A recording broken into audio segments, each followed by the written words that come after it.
सभी साथियों को मेरा नमस्कार, स्वागत है आप सबका आज 4 मार्च के जनसत्ता विश्लेषण में। तो आइए शुरू करते हैं आज का जनसत्ता विश्लेषण बिना किसी देरी के। पहले पेज पे खबर आती है,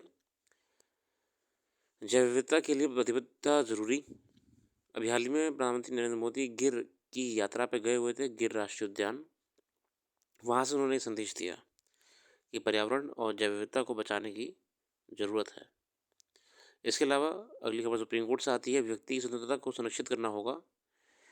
माननीय सर्वोच्च न्यायालय ने समय समय पर अभिव्यक्ति की स्वतंत्रता को लेकर कई फैसले सुनाए हैं।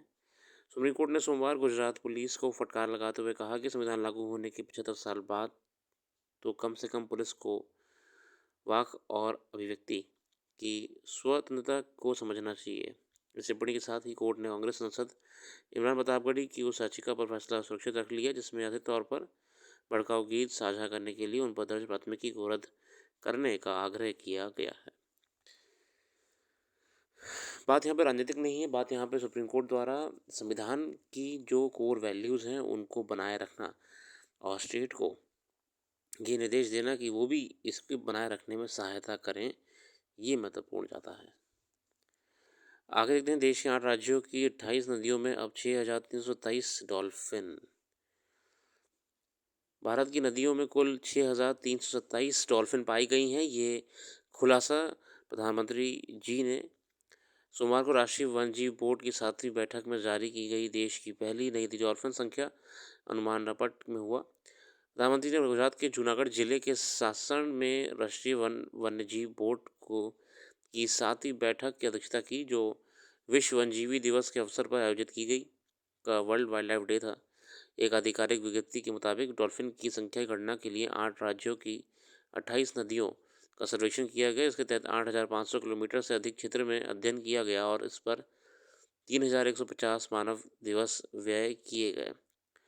कई सालों को कई कई दिनों तक अध्ययन करा जाता है कि उसमें डॉल्फिन की ये जानना कि कितनी डॉल्फिन्स हैं नदियों में बहुत ही कॉम्प्लिकेटेड टास्क होता है।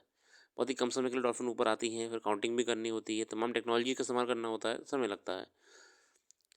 डॉल्फिन की सबसे अधिक संख्या उत्तर प्रदेश में दर्ज की गई, उसके बाद बिहार, पश्चिम बंगाल, असम का स्थान रहा। गंगा नदी डॉल्फिन अपनी अनूठी विशेषताओं के लिए जानी जाती है तथा भारत, बांग्लादेश, नेपाल और भूटान में गंगा, ब्रह्मपुत्र, मेघना नदियों और इसकी सहायक नदियों में पाई जाती है। कुछ सिंधु नदी डॉल्फिन भारत में सिंधु नदी नदी में पाई जाती है।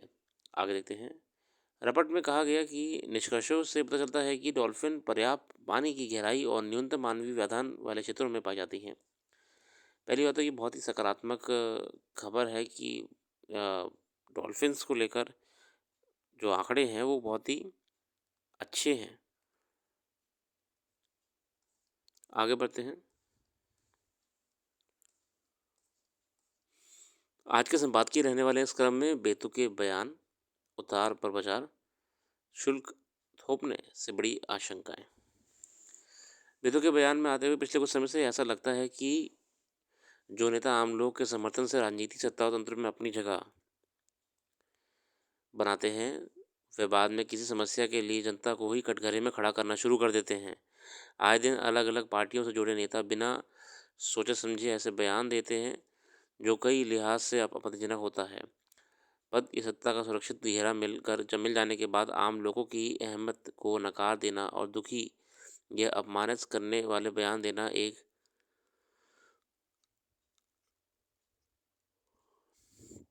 बड़ी राजनीतिक विडंबना है। गौरतलब है कि मध्य प्रदेश में भारतीय जनता पार्टी की सरकार में पंचायत एवं ग्रामीण विकास मंत्री ने कार्यक्रम के दौरान कहा कि लोगों को भीख मांगने की आदत बढ़ गई है। अब तो वह सरकार से भीख मांगने के भी आदी होने लगे हैं। खबरों के मुताबिक उन्होंने ये भी कहा कि हमेशा लेने के बजाय देने की मानसिकता विकसित करें। संबंधित मंत्री का इस तरह का बयान वैसे समय में आया है जब देश भर में सरकारों द्वारा जनता को दी जाने वाली मुफ्त की सौगातों की होड़ बहस के घेरे में है। मतलब खुद सरकारें ही मुफ्त में बांट रही हैं। ऐसे में सवाल उठ रहा है कि चुनावी जीत हासिल करने के लिए सरकार बनने पर कई तरह की सुविधाएं और सेवाएं मुफ्त मुहैया कराने का आखिर क्या औचित्य है। सवाल है कि जिस नेता को मुफ्त सुविधाओं पर आपत्ति है, क्या वह देश की अन्य पार्टियों के साथ अपनी पार्टी के सामने ईमानदारी से ये सवाल रख सकेंगे कि वह चुनावों में जीत के लिए मुफ्त की सौगात की लोग लुभावन घोषणाएं क्यों करती हैं? सही बात है, क्या नेता अपनी पार्टी को अकाउंटेबल ठहरा सकते हैं? ये बातें क्या वो पार्टी कार्यालयों में, पार्टी मीटिंग्स में कह सकते हैं?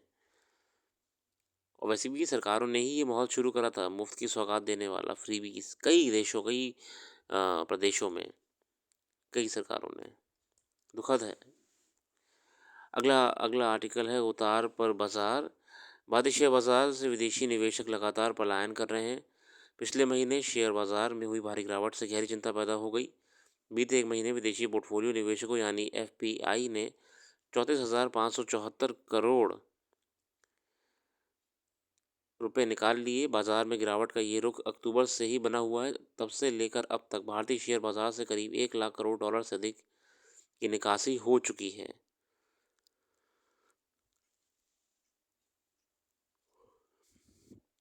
यह अर्थव्यवस्था के लिए अच्छा संकेत नहीं है बताया जा रहा कि 2008 की वैश्विक मंदी के बाद विदेशी निवेशकों में ये सबसे बड़ा अफरा-तफरी का माहौल है। हालांकि सरकार इसे लेकर बहुत चिंतित नजर नहीं आ रही। अब वह भी ये बताते नहीं थक रहे कि भारतीय अर्थव्यवस्था दुनिया में सबसे तेजी से बढ़ रही है। जबकि हकीकत ये है कि विदेशी निवेशकों के भारतीय बाजार से पलायन का बड़ा कारण यही अर्थव्यवस्था का लगातार कमज़ोर होते जाना है। एफपीआई में ये भरोसा नहीं रहा कि भारतीय बाजार में उन्हें उचित लाभ मिल पाएगा। एफपीआई बोले तो फॉरेन पोर्टफोलियो इन्वेस्टर।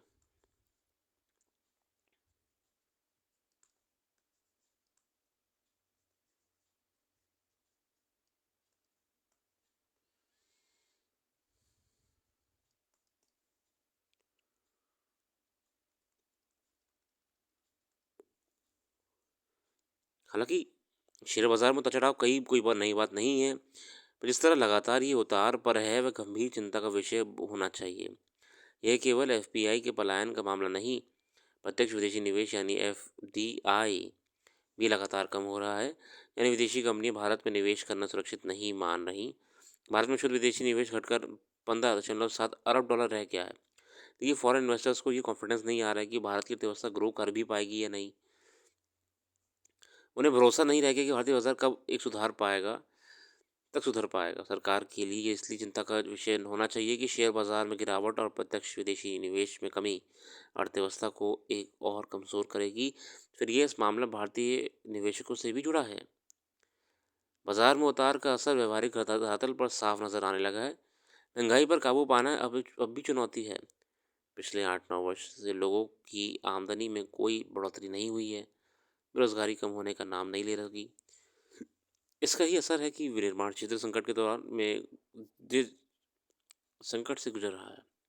देखिए, जो इंफ्रास्ट्रक्चरल है, विनिर्माण क्षेत्र है, वो भी अपने आप में बहुत ही धीमा हो चुका है। सेवा, खनन, वाहन, भवन निर्माण आदि क्षेत्रों में सुस्ती बनी हुई है। निर्यात के मोर्चे पर कोई बेहतरी नज़र नहीं आ रही। ये सारी स्थितियाँ विदेशी निवेशकों का भरोसा कमज़ोर कर रही हैं। देखते हैं समय रहते भारतीय बाजार कैसे लौटता है। अगला सवाल की रहने वाला है, शुल्क थोपने से बड़ी आशंकाएं। परमजीत सिंह परमजीत सिंह बोरा साहब कहते हैं, अमेरिकी राष्ट्रपति डोनाल्ड ट्रंप को कार्यभार संभाले 1 महीने से अधिक हो गया। वैश्विक स्तर पर वो चर्चा है कि अमेरिका अपने दबदबे को तेजी से बढ़ाएगा। ये दिख भी रहा है। ट्रंप वर्ष 24 में राष्ट्रपति चुनाव लड़ते समय कुछ मुद्दों पर बहुत आक्रामक हुए थे। टैरिफ हो गया और ट्रेड, और अमेरिका को वापस से उठाने की बात करते थे। अब वो उस पे अमल भी कर रहे हैं। अमेरिका वैश्विक व्यापार, आयात और निर्यात में लगातार घाटों के दौर से गुजर रहा है। इन घाटों पर अमेरिका को लगाम लगाना इसलिए भी आवश्यक है कि चीन की अमेरिका के घरेलू बाजार में पहुंच व्यापारिक फ़ायदे से बढ़कर उसे नियंत्रित करने के स्तर तक आ गई है। बहुत ही डीप पेनिट्रेशन हो चुका है चाइनीज़ गुड्स का अमेरिकन मार्केट में। एक रिपोर्ट के मुताबिक वर्ष 19 से अमेरिका का वैश्विक व्यापार घाटा 846 अरब अमेरिकी डॉलर से बढ़कर वर्ष 24 में 1212 अरब डॉलर या इतना बढ़ चुका है। देखिए कहाँ 846 से इंक्रीज होके 1212 तक पहुंच चुका है। ये इसलिए बहुत अलार्मिंग है अमेरिका के लिए। ट्रंप राजनेता से पहले एक व्यापारी हैं। उन्होंने बहुत मुखर होकर अमेरिका की आर्थिक नीतियों में शुल्क बढ़ोतरी को अपने चुनावी अभियान में उठाया। ट्रंप अमेरिकी आयातों पर शुल्क में बढ़ोतरी कर जहां एक तरफ वित्तीय आय के नए स्रोत पैदा करना चाहते हैं। वहीं कुछ देशों को सचेत भी करना चाहते हैं कि पारस्परिक व्यापार में मुनाफे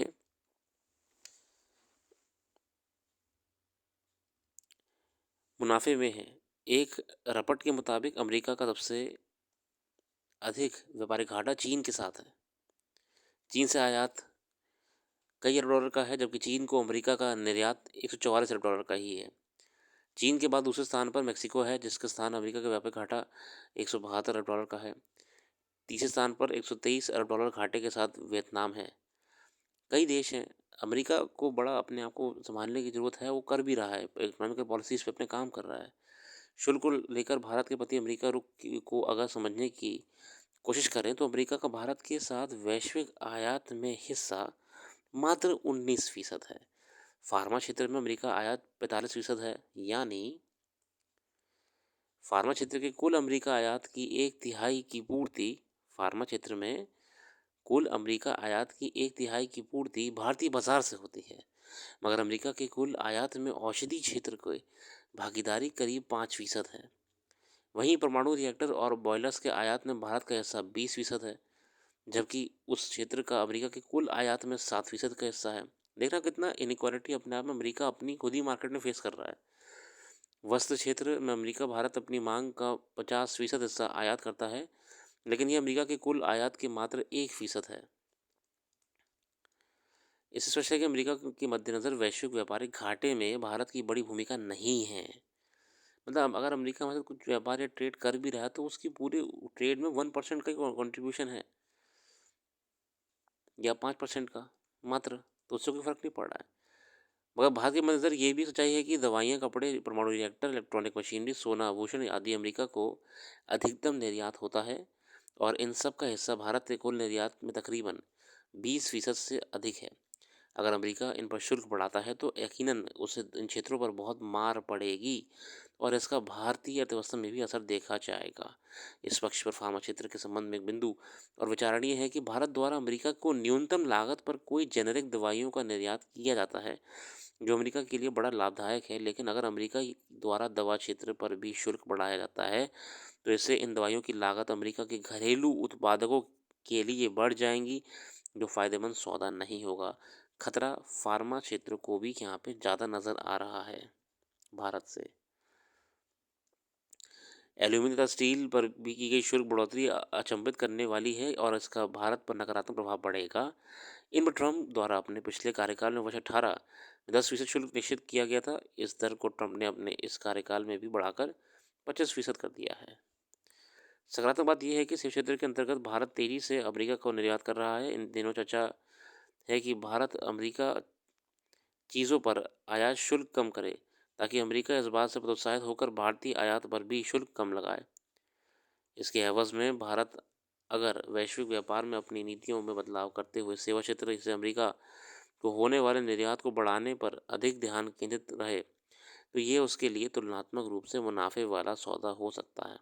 भारत को ये भी समझना होगा कि अमेरिका में इस नई शुल्क नीति के कारण जब अमेरिका के आयात महंगे होंगे तो उसका असर वहाँ के घरेलू बाजार में देखने को भी मिलेगा।